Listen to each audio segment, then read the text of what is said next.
Sa gitna ng mga kwento ng hinagpis, may mga istorya pa rin ng pag-asa. Katulad po na nangyari sa Barangay Andap sa Compostela Valley. Muling nagkasama ang magamang pinaghiwalay ng rumaragasang baha. Mula sa Monte Vista sa Compostela Valley, nakatutok live din po ito si Gigi Manica. Gigi. Mike, sa kauna-una ang pagkakataon nga ay nagkita mag-amang Lowell at Ron Miguel matapos na mailigtas itong batang si Ron Miguel mula sa flash flood. At ito'y ilang araw matapos na nga siya mailigtas ay kanina nagkita sila at sa kauna-una pagkakataon din ay nakabalik sila sa Barangay Andap. Pero bato at putik na lamang ang kanilang nakita mula sa dating masayang komunidad. At kinailangan pang magbadali kami pababa matapos na bumuhos ang malakas na ulan at magmistulang ilog ang konkretong daan doon. Matapos ang ilang araw na paghintay sa evacuation center, nakita na rin sa wakas ng isa't kalahating taong gulang na si Ron Miguel ang kanyang ama. Si Ron ang batang nakaligtas matapos na maanod habang nakakapit sa isang laundry basket sa kasagsagan ng flash flood sa Barangay Andap.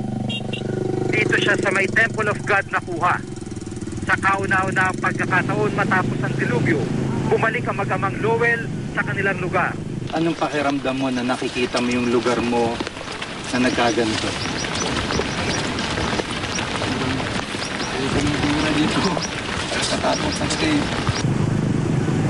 Pero mag-amang Ron at Lowell pa lang ang magkasama ngayon. Nawawala pa rin ang ina ng kanilang tahanan, pati ang dalawang kapatid ni Ron. Marami raw masayang alaalang pamilya Villegas sa lugar nito.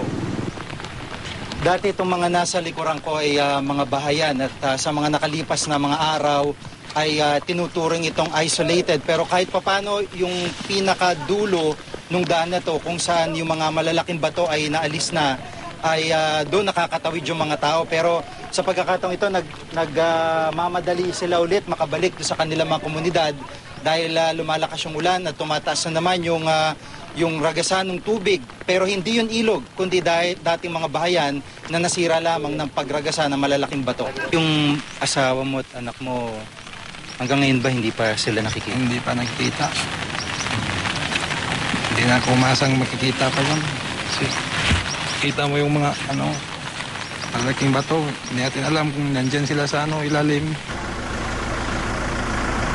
Habang kami nag-i-interview, biglang umulan. Nagtakbuhan ng mga tao sa takot na magkaroon uli ng flash flood at baka abutin sila. At habang pababa kami ng Barangay Andap para makapunta sa mas ligtas na lugar, kitang-kita namin ang dating konkretong daan na nagpistulang ilog. Ang tubig galing sa bundok, gumawa na ng sariling daan pababa. Ito ang unang pagkakataon na makita namin ang itsura ng Barangay Andap, kung saan maraming nasawi ng dumaan ang Bagyong Pablo noong Martes. Marami pa rin mga residente ang naninirahan sa kabila ng trahedyang nangyari at halos di na rin gaano naaabot ng relief operations sa lugar dahil sa layo nito. Pangunahing pangangailangan dito ang pagkain, tubig, gamot at damit.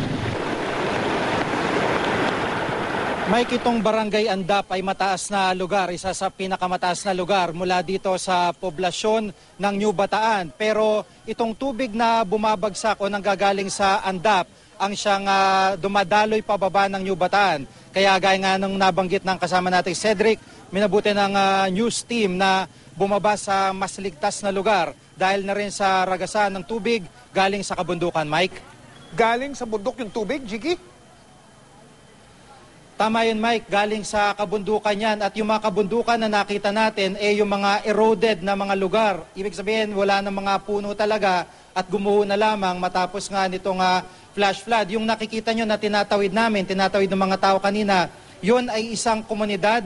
May basketball court doon, daan-daan ng mga kabayan. Pero kung napansin nyo ay puro bato na lamang, puro putik. At kung gaano karami pang natabunan sa lugar na yun, yun ang hindi pa matukoy ng mga residente. Kanina kaya tumatawid yung mga residente dyan ay bumaba sila sa Barangay Andap, sa mas mababang bahagi ng Barangay Andap, sa pag-asang makakatanggap sila ng relief goods. Pero pagdating nila doon, nakita natin daan-daan yung mga residente doon ay wala naman pala at bumalik na lamang sila sa mga komunidad. Sa takot nila, nagmadali sila dahil nga biglang bumuhos ang malakas na ulan at yan ang epekto, malakas na agos ng tubig na may kasamang putik. Mike? Maraming salamat, Chigi Manikad.